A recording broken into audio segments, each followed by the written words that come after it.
পারছেন ডিস্ট্রিক্ট জজ, একটা জেলার জজ, ডিস্ট্রিক্ট জজ মানে একেবারে সব জজদের উপরের মানুষ, উনি আসছেন। আমি তো দেখে বুঝিও নাই যে এই লোকটা জজ হতে পারে।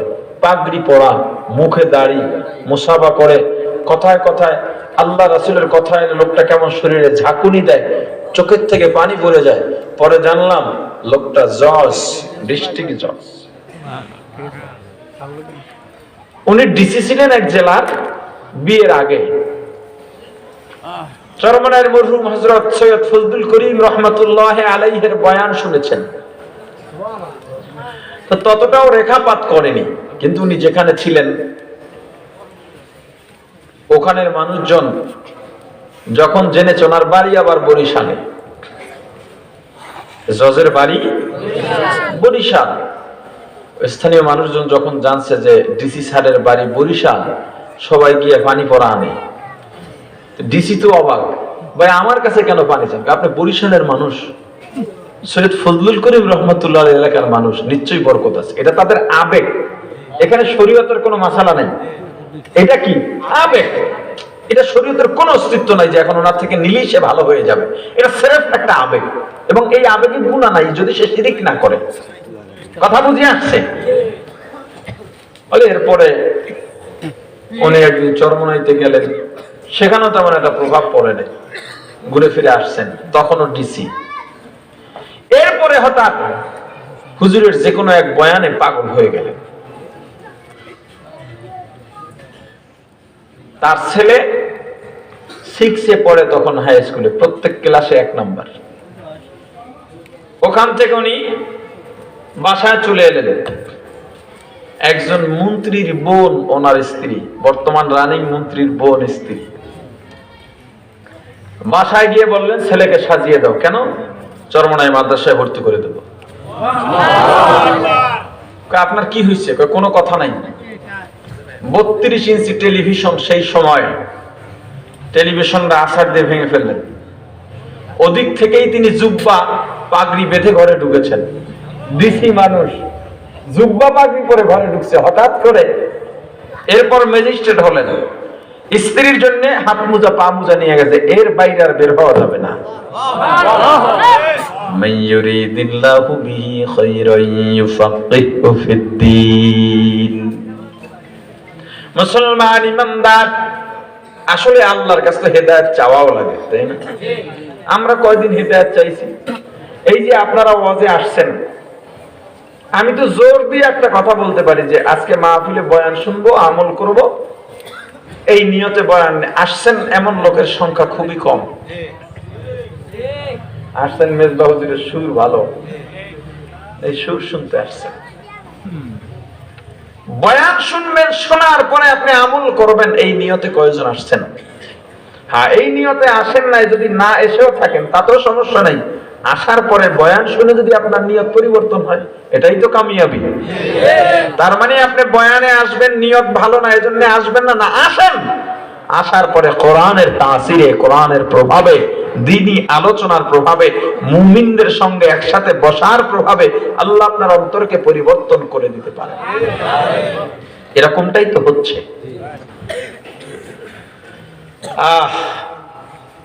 বেচারা ছেলেকে মাদ্রাসায় ভর্তি করে দিলেন, দাওরা পড়লো, আলিয়া থেকে কামেল পর্যন্ত সব ফার্স্ট ক্লাস, ভার্সিটিতে পড়লো।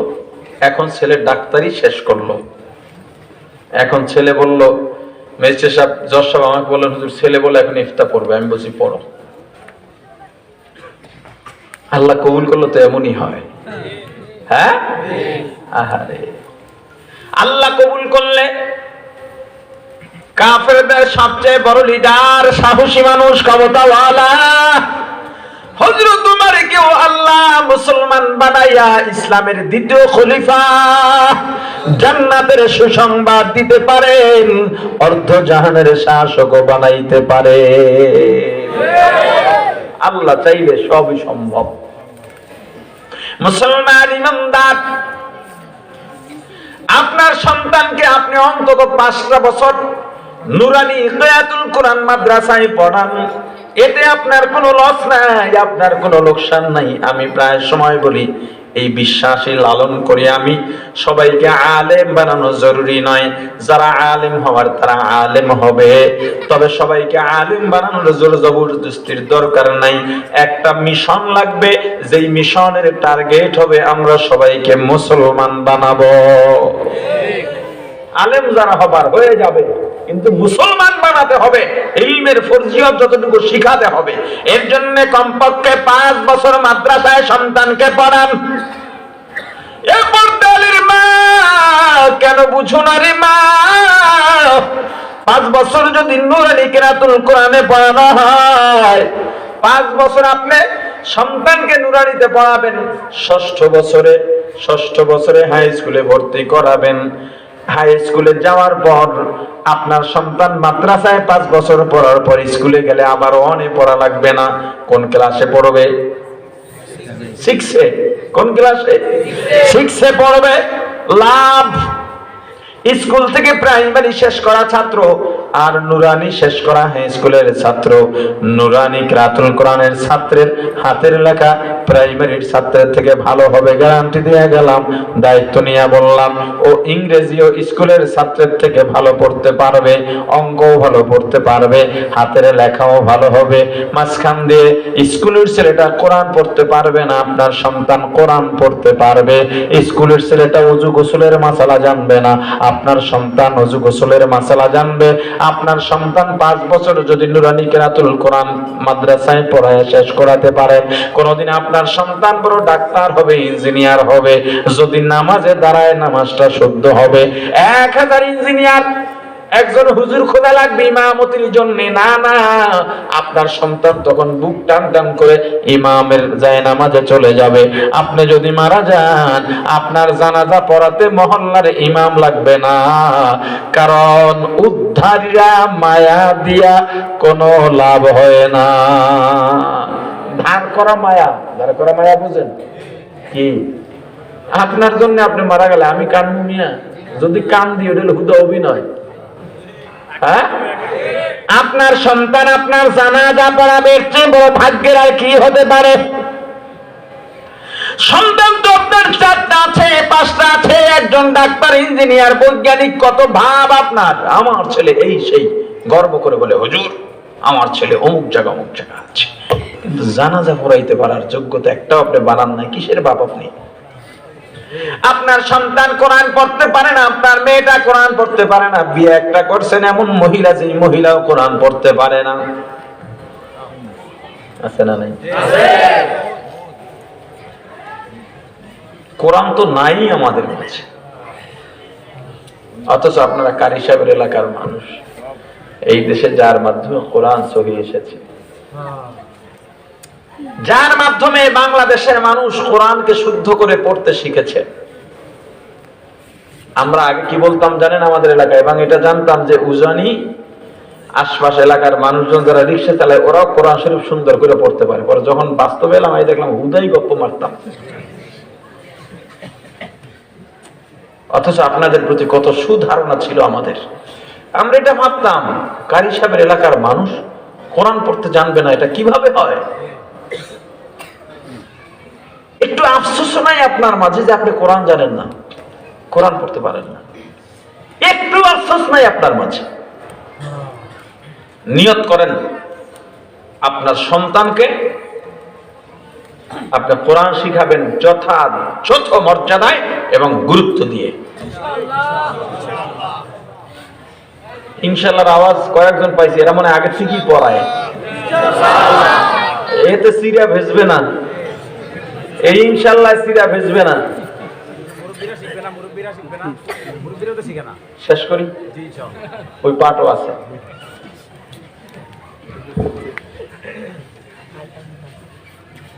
সন্তানদের কোরআন শেখাবেন। আচ্ছা,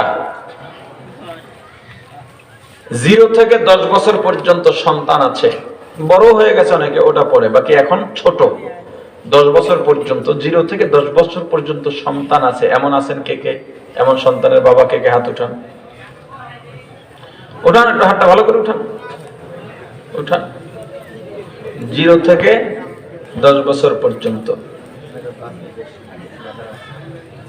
আরে ভাই সব আছে মাথায়, যখন ছুটতে যাই আর এক জায়গায় যাবো তখন করে দিয়ে। আচ্ছা, এই কয়জন হাত নামান। আপনার সন্তান মাদ্রাসায় পড়ছে বর্তমানে, এই যে কজন হাত উঠেছেন এর মধ্যে কি কি আছে যে আমার সন্তান অলরেডি মাদ্রাসায় পড়তেছে? মাশাআল্লাহ, মাশাআল্লাহ, আলহামদুলিল্লাহ। হাত নামান। মাদ্রাসায় পড়ান নাই, মাদ্রাসায় পড়াবেন, কোরআন শিখাবেন, নিয়ত করছেন? কে কে হাত উঠান। আর এই মাহফিল কামিয়াব হয়ে যাক না, আমিন বলেন। আলহামদুলিল্লাহ, আলহামদুলিল্লাহ। হাত নামান। সন্তানের বয়স 10 থেকে উপরে হয়ে গেছে, স্কুল কলেজ ভার্সিটিতে পড়েছে, কেমনে ওরে পড়াইবেন? আপনার কথা তো হ্যাঁ শোনে না। এখন বুড়ো বয়সে এসে আমগো পাশে বইয়ে কান দেও, একটু মা বাবার খেদমতের ওয়াজ করে।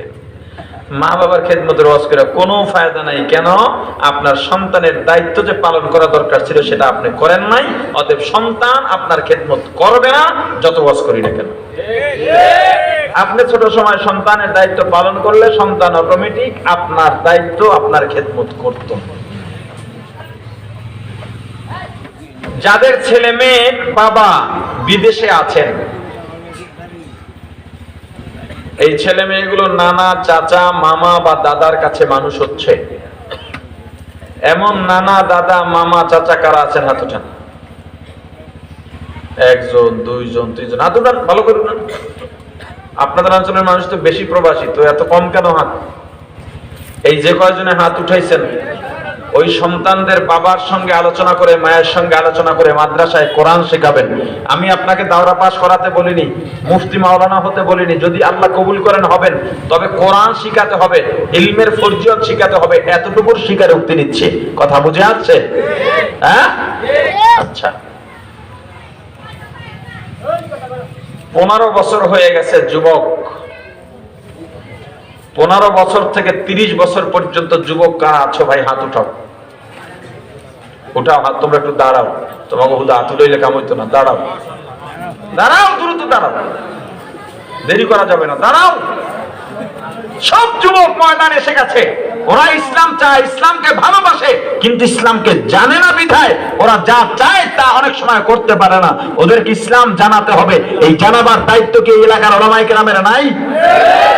ওরা ইসলামকে ভালোবাসে, ইসলামকে চায়, ইসলামকে ধারণ করে, লালন করে, কিন্তু ইসলাম জানে না বিধায় ওরা যা চায় সেটা পারতেছে না। ওদেরকে ইসলাম জানাতে হবে। এই যে তোমরা দাঁড়ালে, 30 বছর পর্যন্ত যদি বয়স হয়, আমি তুমি করে বলতেছি কারণ তোমাদের থেকে আমি কয়েক বছরের বড় এই হিসেবে। এই যে তোমরা দাঁড়ালে, সবাই কি কোরআন শুদ্ধ করে পড়তে পারো? কে কে পারো? হাত উঠাও। শুদ্ধ করে, জিজ্ঞেস করবো কিন্তু, শুদ্ধ করে পারো? পারো তো? দাঁড়ায় থাকো তোমরা। তুমি আমাকে সবচেয়ে ছোট সূরা কোরআনের সূরাতুল কাউসার ইন্নাতিনে শোনাও তো শুদ্ধ করে।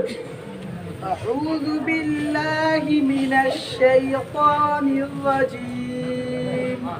বিসমিল্লাহির রাহমানির রাহিম। ইন্না আ'তাইনাকাল কাউসার ফাসাল্লি লিরাব্বিকা ওয়ানহার ইন্না শানিআকা হুয়াল আবতার। মাদ্রাসায় পড়ছিস তাই না? ওর কি দাড়ি কামাই না? দাড়ি নাই, খাইছিলে আজকে পাঠালাই দাম তোমার। আল্লাহ কবুল করুন। ও তো শুদ্ধ, আলহামদুলিল্লাহ, বেশ ভালো শুদ্ধ আছে। তো টাকনুর নিচে প্যান্ট কেন? আরে হাসেন কেন আপনারা? এটা শেখার জায়গা, ঠিক না? এটা ভ্রাম্যমান মাদ্রাসা, এটা হলো স্থায়ী মাদ্রাসা, এটা হলো ভ্রাম্যমান মাদ্রাসা। এই মাদ্রাসার ছাত্র এরা সবাই আমাকে এই ভ্রাম্যমান মাদ্রাসার শিক্ষক বানাই আমাকে আনছেন। আরো শিক্ষক আছে, একের পর এক আসবে আর আপনাদেরকে শিখাবে, ঠিক নেই? আচ্ছা, আর কে কে হাত উঠাইছিল শুদ্ধ আছে? একজন পাইছিলাম। আর কে? জিজ্ঞেস করবো কিন্তু। ওই যে এবার তুই তো ছাত্র, বহ, তুই বহ। ওর পিছনে ওই যে ছেলে সাদা কালো গেঞ্জি, সামনে হোক।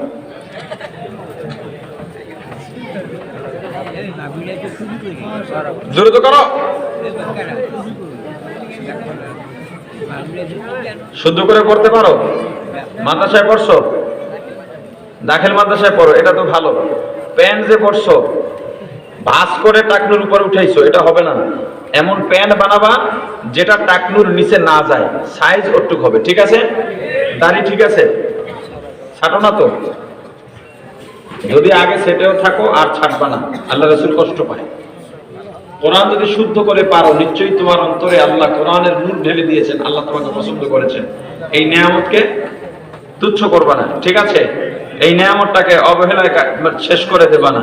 জিজ্ঞেস করলাম না, সামনে আসছো, মনে হচ্ছে পারবা, আলহামদুলিল্লাহ। বাকি যারা আছো আমার যুবক ভাই, তোমরা আমার অন্তরের ভাই, কলিজার ভাই, যেখানে যাই সবাই শুধু বলে হুজুর যুবকরা আপনাকে চায়। এই মাহফিল থেকে গেছে বলে হুজুর যুবকরা আপনাকে চায়, তার মানে যুবকরা আমার কলিজার ভাই, প্রাণের ভাই, কি বলে?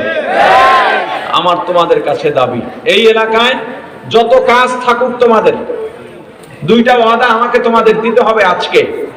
এই ওয়াদা আমার জন্য না, আমার কোনো লাভ নাই, এই দুনিয়াবাসীর কারো কোনো লাভ নাই তোমাদের এই ওয়াদা দিয়ে। এই দুনিয়ার অন্য কারো আর্থিক লাভও তোমাদের দ্বারা হবে না। যে ওয়াদা দুইটা দেবা এটা তোমাদের জন্য।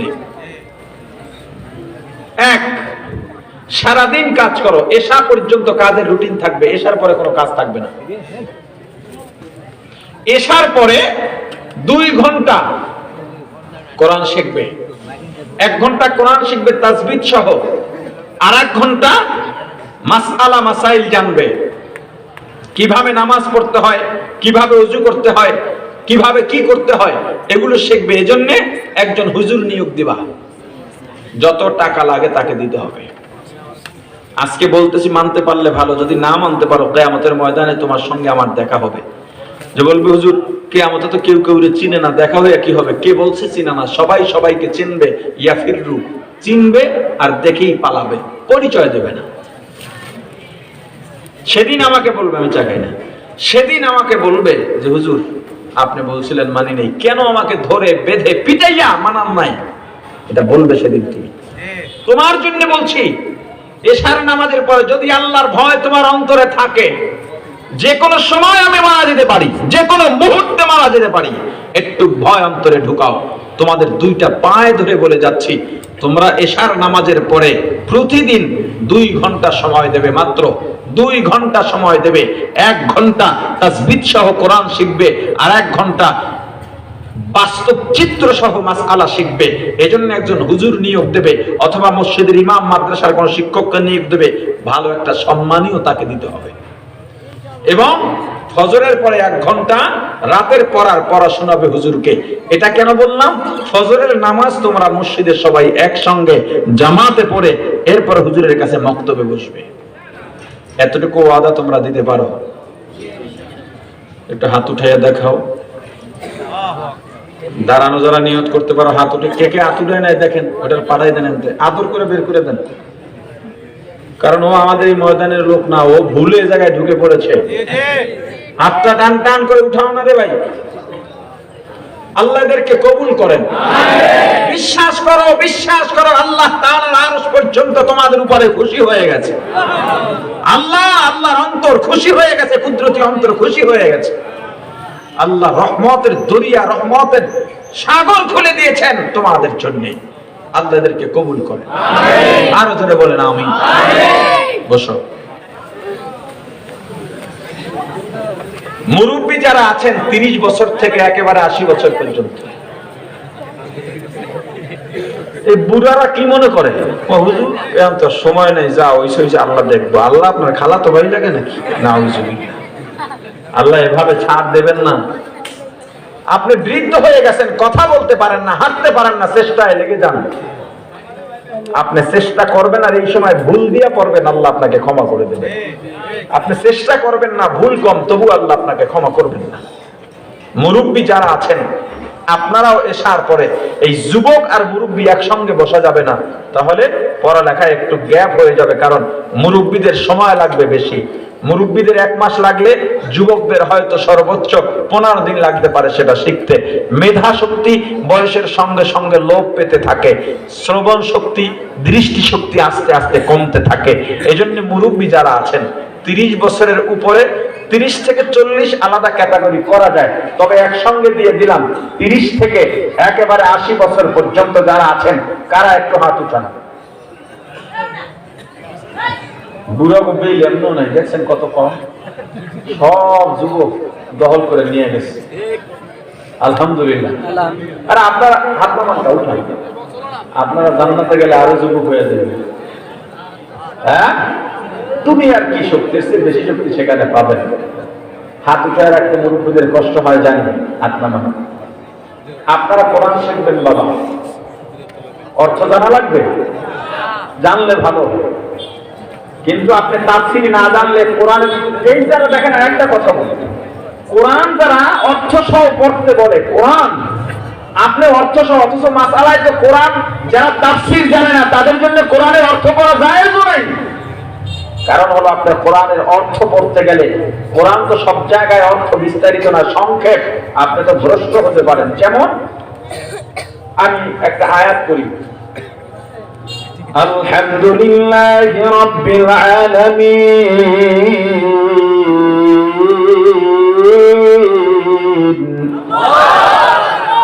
এই আয়াতের অর্থ কি? সমস্ত প্রশংসা আল্লাহর জন্য। কেমন আল্লাহ? যে আল্লাহ সমগ্র জগতের প্রতিপালক। সমস্ত প্রশংসা কার? আওয়াজ দিয়া বলেন, লজ্জা লাগে আল্লাহর নাম নিতে? সমস্ত প্রশংসা কার? মুসলমান, এটাই তো অর্থের মধ্যে লেখা থাকবে। আপনি যখন বাংলা বঙ্গানুবাদ কোরআন বের করবেন, দেখবেন কোরআনের এই শব্দের নিচে লেখা সমস্ত প্রশংসা ওই আল্লাহর জন্য, যিনি সমগ্র জগতের প্রতিপালক। তখনই আপনার মাঝে, আপনি তো তাফসীর জানেন না, আপনি বলবেন সমস্ত প্রশংসা আল্লাহর জন্য কেমনে হয়? শিল্পীর কণ্ঠ হলে শিল্পীর প্রশংসা করি, কথা বলে না? আম কাঁঠাল যদি মিষ্টি হয়, আম কাঁঠালের প্রশংসা করি। কোন ছাত্রের মেধা যদি ভালো হয়, ছাত্রের মেধার প্রশংসা করি। রাজমিস্ত্রির কাজ যদি ভালো হয়, রাজমিস্ত্রির প্রশংসা করি। আল্লাহর প্রশংসা, সব প্রশংসা যে বললাম আল্লাহর কোত্থেকে হলো? মিলল না তো। তাহলে কোরআনের মধ্যে মনে হয় কিছু কিছু মিস্টেক আছে। নাউজুবিল্লাহ বলেন, আরো জোরে। মুসলমান ইমানদার, এজন্য আপনার তাফসীর জানা লাগবে। তাফসীর জানতে ধারাবাহিকভাবে মাদ্রাসায় পড়া ছাড়া সম্ভব নয়। বাংলা কোরআন পড়ে আর ইউটিউবে লেকচার দেখে আপনি মুফাসসির হয়ে যাবেন, মুফতি হয়ে যাবেন। এরপরে নিজের মন চায় মতো খামখেয়ালি ব্যাখ্যা দিয়ে মানুষকে পথভ্রষ্ট করবেন। এই অধিকার আপনাকে ইসলাম কখনো দেয় নাই।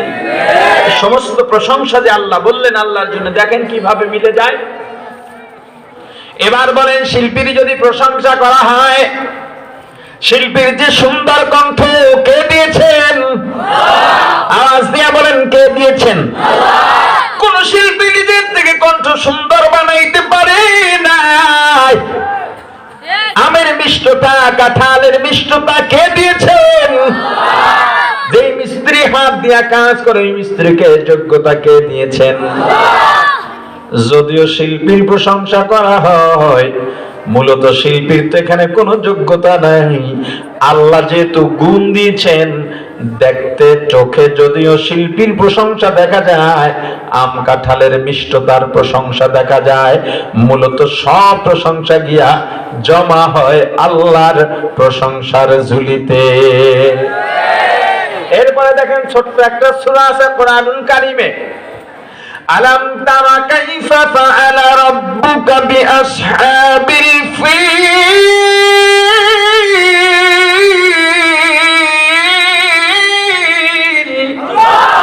আল্লাহ পয়গম্বরকে বলেছেন, পয়গম্বর আপনি কি দেখেন না আপনার রব হাতি বাহিনীর সঙ্গে কি আচরণ করেছেন?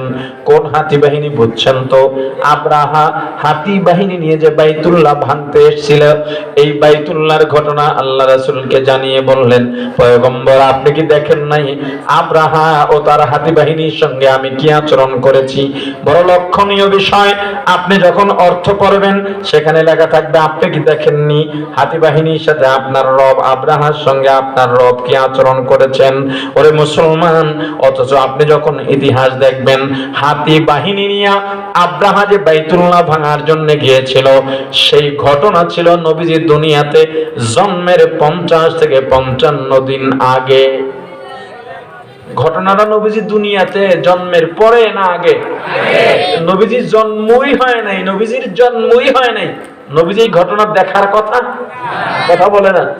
আল্লাহ কি বললেন? আপনি কি দেখেন নাই? আপনার রব কি আচরণ করেছে হাতি বাহিনীর সঙ্গে? আপনি তো তাফসীর জানেন না। আরবির একটা হরফের কত ধরনের অর্থ হতে পারে একটা শব্দের, স্থান কাল পাত্র ভেদে আপনি তো জানেন না।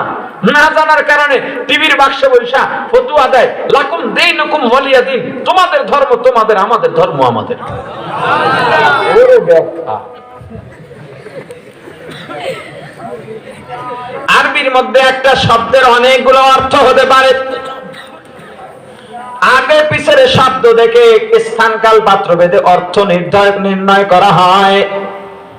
যেমন এখন যেটা বললাম, লাকুম দীনুকুম ওয়ালিয়া দিন, দিন শব্দের অনেকগুলো অর্থ আছে। কখনো কিয়ামত, কখনো কর্মফল, কখনো ধর্ম।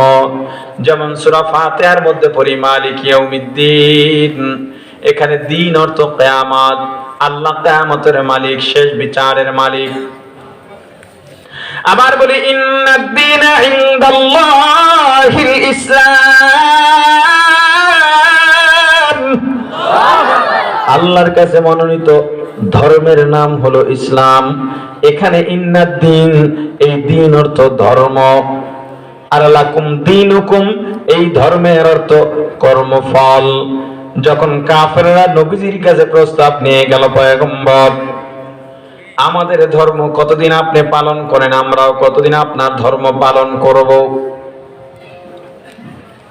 50-50।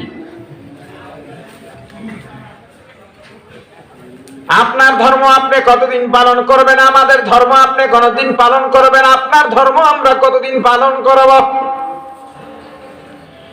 বিনিময়ে আপনি যা চান তাই পাবেন। ধর্মের প্রচার করবেন, বাধা দেওয়া হবে না। একটা মাত্র দাবি, শুধুমাত্র আমাদের ধর্মের বিরুদ্ধে কিছু বলবেন না। মজার বিষয় কি বলা হয়েছে? আপনি ইসলামের দাওয়াত দেন, বাধা নেই। নারী চান পাবেন, বাড়ি চান পাবেন, গাড়ি চান পাবেন, ক্ষমতা চান পাবেন। ভালো করে বুঝবেন, আপনি সব পাবেন।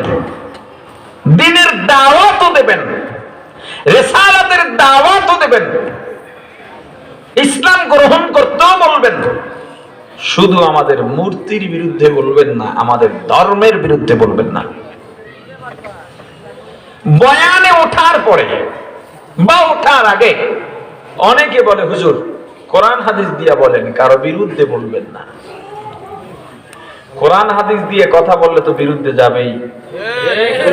কোরআন হাদিস দিয়ে বললে চোরের বিরুদ্ধে যাবে না, ঘুষখোর সুদখোরের বিরুদ্ধে যাবে না, যাবে। উদ্দেশ্য খারাপ। হুজুর আপনি আপনার দাওয়াত দেন, ওয়াজ করেন, আপনি আমাদের মাথার তাজ, আপনি ইমাম মানুষ, আমাদের সর্দার, খালি সুদের বিরুদ্ধে বলেন না। কারণ দেখেন না, আমার যে ভ্যাটটা হয়েছে এটা সব হেডি দিয়ে। পর্দার ব্যাপারে বলেন না, কারণ আমার মাইয়া ভার্সিটিতে পড়ে। আপনি ওয়াজ উঠে আপনার কথা কন, আমার দলের বিরুদ্ধে যেন না যায়। এই ওয়াজের ময়দানে রাজনীতির আলোচনা করা যায় না, লিখে দেয় রাজনীতির আলোচনা করতে পারবেন না। অনুমোদনের জন্য গেলেও বলে রাজনীতির আলোচনা করা যাবে না। আমি এখানে বড় গলায় বলে যাচ্ছি, কোন হুজুর রাজনীতির আলোচনা করে না। এই দেশের যে প্রচলিত রাজনীতি তার ব্যাপারে কেউ মুখ খোলে না। হুজুররা যখন ইসলামের বিরুদ্ধে কেউ কথা বলে, অবস্থান নেয়, তার প্রতিবাদমূলক কথা বলে ময়দান, এবং এটা তার জন্য বলা ওয়াজিব। বরং রাজনীতির আলোচনা আপনারাই করেন। এই মাহফিলগুলোতে যখন জনপ্রতিনিধি রাজনীতিবিদদের দাওয়াত দেওয়া হয়, মেহমান করা হয়, তখন এই হুজুরের পাশে দাঁড়িয়ে ওই চেয়ারম্যান, মেম্বার, এমপি সাহেবের জন্য মানুষগুলো আসে না, আসে হুজুরের জবান থেকে দুই কথা শোনার জন্য। এই সুযোগে আপনি ডাকলে 5 জনও আসবে না। তার প্রমাণ, আপনি যখন কথা বলা শুরু করেন তখন মানুষ উঠতে শুরু করে। আপনার কথা যদি লম্বা হয়, পাবলিক মাঝখান থেকে জোরে ডাক দেয়, বন্ধ করেন, হুজুরকে দেন। সেই আপনি এখানে দাঁড়িয়ে বলতেছেন আমার নেত্রী এই করেছে, আমার নেতা ওই করেছে, আমি এটা করেছি, আমাকে ওই মার্কায় ভোট দেন, একেবারে আদি ও আসল রাজনৈতিক বক্তব্য আপনি কেন ওয়াজের ময়দানে দিচ্ছেন, সেই জবাব দিয়ে যেতে হবে। যদি রাজনৈতিক বক্তব্য ওয়াজ মাহফিলে বন্ধ করতে হয়, আজ থেকে হুকুম জারি করতে হবে, বাংলাদেশের কোন ওয়াজ মাহফিলের মঞ্চে কোন রাজনৈতিক ব্যক্তি উঠতে পারবে না, উঠতে পারবে বক্তব্য দিতে পারবে না। মাছ খায় মাছরাঙায় দোষ করে দাঁড়িয়ে চেনেন? জানি না আপনাদের অঞ্চলে কি বলে, আমাদের বরিশালের আঞ্চলিক ভাষা মাছ খায় মাছরাঙায় দোষ পড়ে দাঁড়িয়ে মানে হলো ওটারে কি কয় আপনাদের অঞ্চলে? পানির মধ্যে থাকে, হ্যাঁ না পানি কেমন, ওটা আলাদা, ওটা তো পাখির মতো, তো উঠতে পারে। আর একটা আছে উঠতে পারে না, ওটা বিড়ালের মতো, গায়ে পশম নাই, একটু বড়, পানির মধ্যে ডুবায়। উদ না, ওটা আর এক জিনিস।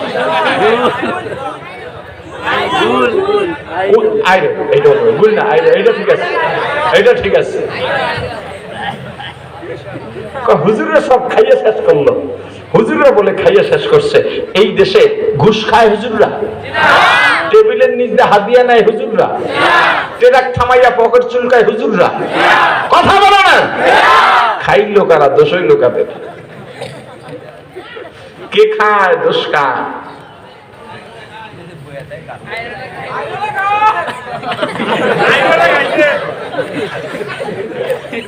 আসলে আমরা হুজুররা কোন বিপদে আছি জানেন? স্বামী স্ত্রী তর্ক লাগছে, স্বামী রাগের বসে বলে ফেলছে সামনে থেকে সরো না হয় তালাক। তো শর্ত দিয়ে লাইছে, কয়েক তো লেগে গেলে সমস্যা। তো স্ত্রীও তো মাসালা জানে, সামনের থেকে সরে গেছে, গিয়া মনে দুঃখ দোতলায় উঠতেছে সিঁড়ি দিয়া, এরকম শর্ত দিয়ে লাইলো, পরে বোঝাপড়া হইব। ওই সামনে থাকতে নিষেধ করছে, অন্য জায়গায় তো না, আসুক। তো স্বামীর রাগ কমে নাই, দৌড়ে পিছনে গেছে, সিঁড়ি দিয়ে উঠে কয় কোথায় যাচ্ছ? বলে উপরে যাই। বলে উপরে গেলেও তালাক। বেচারি এখন কি করবে? নিচের দিকে নামতেছে, বলে নিচে নামলেও তালাক। এখন আর উপায় কি? উপরেও যাইতে পারতেছে না, নিচেও যাইতে পারতেছে না, মাঝখানে দাঁড়াই রইস। দাঁড়াই রইলে যে, বলে উপরেও তালাক নিচেও তালাক, দাঁড়ানো ছাড়া তো উপায় নেই। বলে দাঁড়াইয়া থাকলেও তালাক। কত কেমন করব? বলে কেমন করলেও তালাক। আমরা হুজুররা ওই বিপদে আছি, কেমন করলেও আমগো দোষ। জিহাদের কথা বললে জঙ্গি বানায় দেয়, প্রতিবাদমূলক কথা বললে উগ্রবাদী বইলা মাহফিল বন্ধ করে দেয়, কিছু না বললে বলে কা পুরুষ বোবা শয়তান। যাই কই, হ্যাঁ উপায় নেই। এর মধ্য থেকেও দিন দিনের গতিতে চলতে থাকবে ইনশাআল্লাহ।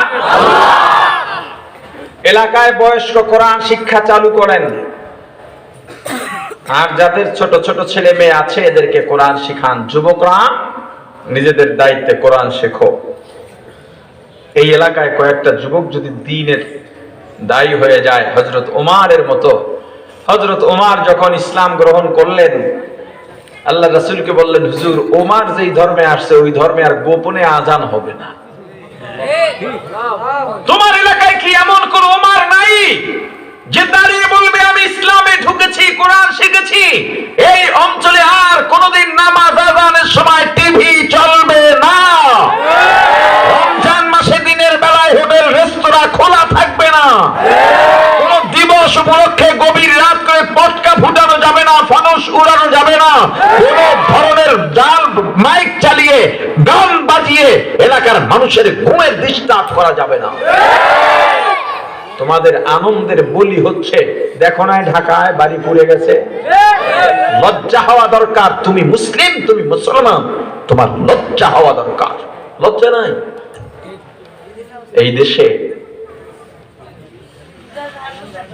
এই দেশে কত পার্সেন্ট অমুসলিম? এই বলেন না। এই দেশে 8% অমুসলিম। এই দেশে মুসলিম কত? আমরা গর্ব করে বলি 92% মুসলমানের দেশে এটা চলবে না, ওটা চলবে না। আসলে এই গর্বের কোনো মূল্য নাই, কারণ 92% মুসলমানের মধ্যে কয়জনের মাঝে মুসলমানিত্ব আছে? মাত্র 8% যেখানে অমুসলিম, সেখানে কিছু হিন্দু, কিছু ইহুদি, কিছু শিয়া, কিছু খ্রিস্টান, কিছু এই অমুসলিম, কিছু বৌদ্ধ। এদের যখন অনুষ্ঠান হয়, এদের অনুষ্ঠানগুলো এরা করে। আমরা এত মাহফিল করি, 92% মুসলমানের দেশে যখন ওয়াজ মাহফিল হয়, একটা ওয়াজে কোনো হিন্দু আসে? খ্রিস্টান, বৌদ্ধ, ইহুদি, চাকমা কেউ আসে না। খ্রিস্টানের অনুষ্ঠানে আমাদের মানুষ গিয়ে ভরে যায়, হিন্দুদের অনুষ্ঠানে এই আমাদের মানুষ গিয়ে ভরে যায়। তাহলে সেখানে তুমি 92% মুসলমানের গর্ব কিভাবে করতে পারো? আমাদের এই 92% মুসলমান যদি ওদের ধর্মগুলোতে না যায়, গানের অনুষ্ঠানে না যায়, নাচ গানে যদি না যায়, নাটকে যদি না যায়, সিনেমায় যদি না যায়, ওরা অটোমেটিক ভাবে অচল হয়ে যাবে, সবকিছু বন্ধ হয়ে যাবে। ওদের অনাচার, ওদের অপসংস্কৃতি, ইসলাম বিদ্বেষী কার্যক্রম আমরাই বাঁচিয়ে রেখেছি। নববর্ষে যখন বাংলা শোভাযাত্রা করা হয়, মঙ্গল কি জানি কয়, মঙ্গল শোভাযাত্রা, মঙ্গল শোভাযাত্রা করা হয়, ওখানে মুসলমানের বাচ্চার সংখ্যা বেশি না হিন্দুর সংখ্যা বেশি? এই যে 31st নাইট, আমি বলি জানুয়ারি 1st নাইট, এই রাত্রে যে ঘটনাগুলো ঘটানো হলো, এই যে ফানুস পুড়ে, ফানুসের আগুন দিয়ে ঘর বাড়ি চলে গেল, কয়েকটা বাচ্চা মারা গেল, মানুষ মারা গেল, মানুষের কত কষ্ট হলো। এক রাতে কত গুনাহ এই জমিন সহ্য করেছে। আল্লাহর গজব হয়তো লটকে ছিল আমাদের উপরে এই দেশ ধ্বংস করে দেওয়ার জন্য। হয়তো কোন নিভৃতে নির্জনে আল্লাহর ইবাদত গুজারি, কোন মাকবুল বান্দার দোয়ার কারণে আল্লাহ আমাদের হেফাজত করেছেন। কিন্তু এই কাজগুলো যারা করেছে, তারা হিন্দুও নয়, তারা খ্রিস্টানও নয়, বৌদ্ধও নয়, নামধারী মুসলমান। ওদেরকে গণনায় ধরে আর 92% মুসলমান সংখ্যা দিয়ে গর্ব করে কি লাভ? কোনো লাভ নেই। মুসলমান যদি হও তো মুসলমানের মতো মুসলমান হও। উপমহাদেশ স্বাধীনতা আন্দোলনে যেই মুসলমানেরা যুদ্ধ করেছিল, তাদের মতো মুসলমান হও। এখন যদি বাংলাদেশের সঙ্গে যুদ্ধ লাগে, রক্তের বন্যা বয়ে যাবে, শুধু আমাদের রক্ত দিয়ে, ওদের কিচ্ছু হবে না। এলাকায় কোরআনের শিক্ষা জারি করতে হবে, চালু করতে হবে। রাজি আছেন? জোরে বলেন। হাজার হাজার জাসুস দালাল মহাভারতের মধ্যে আসে কোরআন পড়ায় দেওয়ার জন্য, স্মরণ আছে? কোরআন টাকা দিয়া কিনতেছে আর আগুন দিয়া জ্বালায় দিতেছে। 1-1.5 বছর বা 2 বছর পর কোরআন পুরানো এক খ্রিস্টান দালালের সঙ্গে, ইংরেজ দালালের সঙ্গে মুসলমান বন্ধুর দেখা হয়। খ্রিস্টান মুসলমান বন্ধুকে লক্ষ্য করে বলে, মুসলমান বন্ধু, তোমরা আমাদের সঙ্গে আর যুদ্ধে পারবা না। বলে কেন? যে কোরআন পড়ে ঈমানের অস্ত্রে ধার বাড়াও, ওই ঈমান নামক অস্ত্র আর ধার থাকবে না। কেন? যে কোরআন পড়ে তোমরা ধার বাড়াও, ওই কোরআন আমরা নিঃশেষ করে দিচ্ছি, সব পড়ায় ফেলতেছি। কিছু থাকতে পারে, তাও সামনের সময় শেষ হয়ে যাবে। মুসলমান বন্ধু একটু মুচকি হাসলেন, তিরস্কারের হাসি। বলে কোন কোরআন পড়াও? কোরআনটা দেখতে কেমন? বলে একটা ডিকশনারির মতো। কি দিয়া বানানো? কাগজ দিয়া, ভেতরে কি কালি দিয়া লেখা? হাত আছে? না। পা আছে? না। কথা বলতে পারে? না, পারে না। মুসলমান বন্ধু ডেকে বলল, নাফরমান, কোরআন পৃথিবীর কেউ কোনোদিন নিঃশেষ করতে পারবে না, কারণ কোরআন নাযিল করেছেন আল্লাহ। কোরআনের হেফাজত করবেন কে? ইন্না নাহনু নাযালনা যিকরা ওয়া ইন্না লাহু লাহাফিযুন।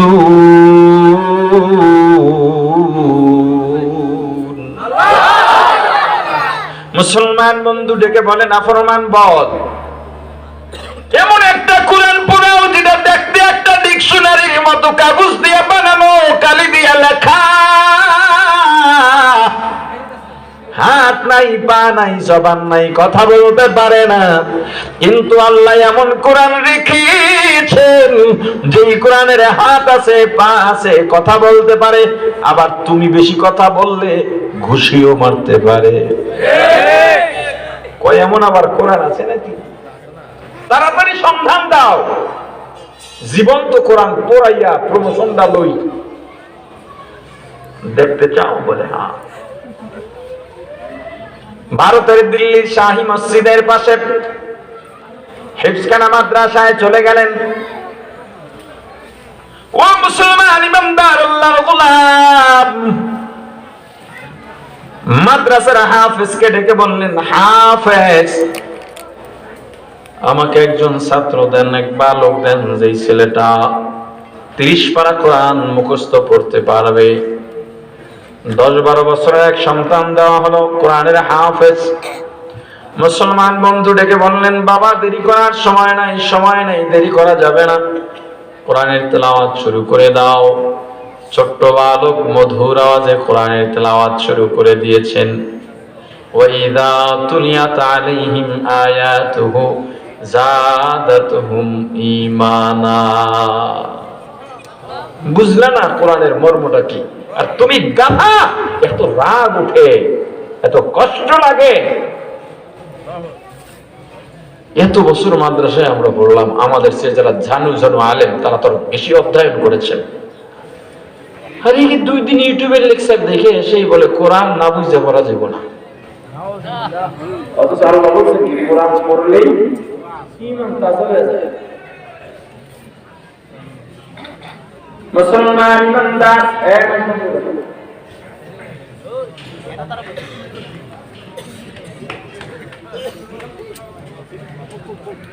ছোট্ট বালক কোরআনের তেলাওয়াত শুরু করে দিয়েছে। করতে করতে করতে করতে যখন সামনের দিকে আগায়, মুসলমান বন্ধুর দুই চক্ষু দিয়ে টকটক করে পানি পড়া শুরু হয়। কিছুক্ষণ পর ছোট্ট বালকের চোখ দিয়েও পানি পড়া শুরু হয়। ইংরেজ দালাল একবার মুসলমান বন্ধুর দিকে তাকায়, আর একবার বালক কোরআনের হাফেজের দিকে তাকায়, আর মনে মনে ভাবে পরে কিছু বুঝি না কেন কাঁদে।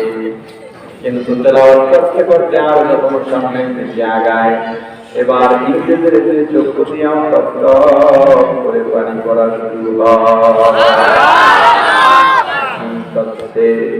तो दुनिया में खबर है, दुनिया की नुमाइश पर नजर आए, नबी गोया कि आज दुनिया जुदाबाज, बहर कारे के बासी बा खुदा बाज।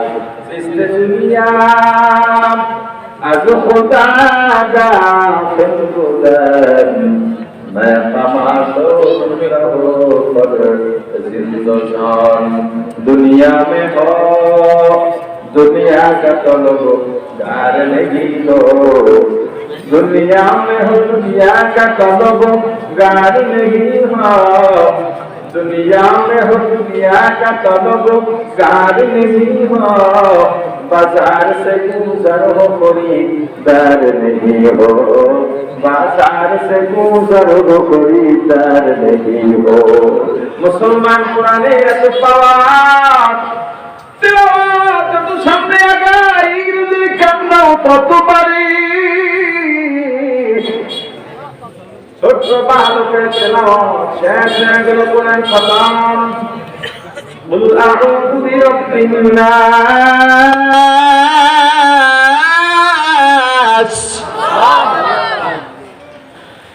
ملك الناس إله الناس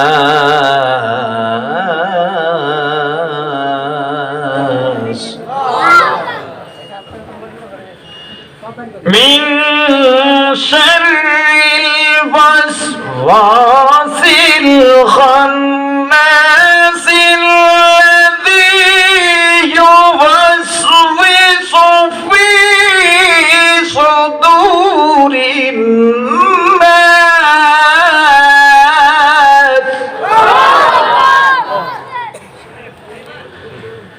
الذي يوسوس في صدور الناس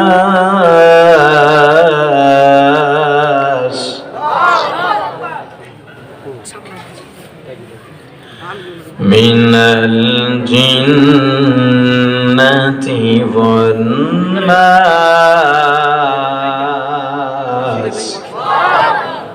صدق الله العظيم ছোট্ট বালক কোরআনের তেলাওয়াত বন্ধ করে দিয়েছে ইংরেজ একটা লাফ দিয়া ছোট্ট বালকের দুইটা পা খপ করে ধরে ফেলেছে এ কোরআনের বালক বাবা তেলাওয়াত বন্ধ করিস না তেলাওয়াত বন্ধ করিস না তেলাওয়াত বন্ধ করিস না তেলাওয়াতে যে এত মজা জানতাম না মুসলমান বন্ধু তুমি যদি আমার মাতৃভূমি ব্রিটেনের মধ্যে যাও আমার মাতৃভূমির মানুষদের জানায়া দিও তোমাদের যে সন্তানকে মহাভারতের মধ্যে কোরআন আগুন দিয়ে জ্বালিয়ে দিতে পাঠিয়েছিলে উল্টা তোমাদের সন্তানের অন্তরের কুফরিকে জ্বালায়া পোড়ায়া ওই কোরআন ঈমানের নূর ঢুকায় দিছে এটা তো একটা বাস্তব নমুনা সত্য ঘটনা এই কয়েক বছর আগের ঘটনা কত 500 বছর হয়েছে কথা বলে না 200 এরকম এরকম কিছু কম বেশি হবে না কোরআন অর্থ বুঝে পড়া লাগে না বুঝে পড়লে ভালো একজন ইংরেজের অন্তরের কুফরিকে ধুইয়া মুইসা সাফ কইরা দিছে কোরআন অর্থ লাগছে কথা বলেন অর্থ বুঝে কোরআন পড়তে হবে আমি মনে করি এই মিশন আহলে কোরআনদের যারা হাদিস মানে না রাসূল মানে না এরা চাচ্ছে মানুষকে এই বক্তব্য দিয়ে কোরআন থেকে মানুষকে দূরে সরানো মানুষ যেন কোরআনকে তেলাওয়াত করা অনার্থক মনে করে নামাজের মধ্যে কোরআন তেলাওয়াত করা ফরজ কিরাত পড়া ফরজ এটা কি অর্থ জেনে জেনে পড়তে হবে অর্থ না জেনে হলেও এই কিরাত পড়তে হবে তাহলে কোরআন যদি অর্থ না জেনে পড়লে অনর্থক হয় তত নামাজও অনর্থক দেখা গেল এই বক্তব্যের মাধ্যমে নামাজও ছেড়ে দেবে মানুষ কোরআনের কদর করতে হবে আল্লাহ আমাদেরকে কোরআনের নূর সিনায় ঢেলে দেন আমিন সবাইকে কোরআন শেখার তৌফিক দান করেন আমিন আল্লাহ আমাদের সন্তানগুলোকে কোরআনের পাখি বানিয়ে দেন আমিন এই মাদ্রাসাকে কবুল করেন আমিন এই মাদ্রাসাকে কোরআনের খিদমতের জন্য কবুল করেন আমিন যেই যুবকগুলো হাত উঠিয়েছে কোরআন শেখার জন্য ওদেরকে আল্লাহ কবুল করেন আমিন যেই অভিভাবকরা কোরআন শেখার জন্য সন্তানকে এবং নিজেরা হাত উঠিয়ে ওয়াদা করেছে আল্লাহ তাদেরকেও কবুল করেন আমিন আর জোরে বলেন আমিন আমিন যতটুকু আলোচনা করেছি আপনারা রেডি আছেন দাবি করছেন আমি আপনার এলাকার মেহমান কথা ঠিক আজকে গৌরীপুর কুমিল্লার মানুষের মেহমানদারি দেখতাম চাই আপনাদের বাড়িতে মেহমান গেলে মেহমান বসায় রেখে আপনি ফলান যারা কথা কয় না সব দিকে ফলাই না পারটি ফলান ভেগে যান আমি এই চেয়ার থেকে ওঠার আগে কে কে উঠবেন হাত উঠান আমি আপনার মেহমান আপনার বাড়ির চেয়ারে বসা আপনি আমাকে ছেড়ে গেলে আমি মনে করব আপনার মাঝে শিষ্টাচার নাই ভদ্রতা নাই কথা কয় না এবার আপনারা বলেন এই যে কোরআনের মাদ্রাসার কারণে রাসূলের আদর্শের এই কারখানার কারণে এই মাহফিল হয়েছে আপনারা আলোচনা শুনতে পারতেছেন এটা ভালো না খারাপ ভালো এতে আপনারা খুশি না বেজার কে কে বেজার হাত উঠান খুশি কে কে টান টান করে হাত তুলেন হাতে নাড়া দেন এমনি পকেট সাবধান বাম হাত নামান ডান হাত উঠায় রাখেন ডান হাতের মোবাইল সরান সবাই খুশি জোরে খুশির নজরানা পেশ করতে হবে বিসমিল্লাহ বলে ওই পকেটে হাত দেন যে এই ভাই আপনি উঠলেন কেন ভাই কেন উঠছেন কেন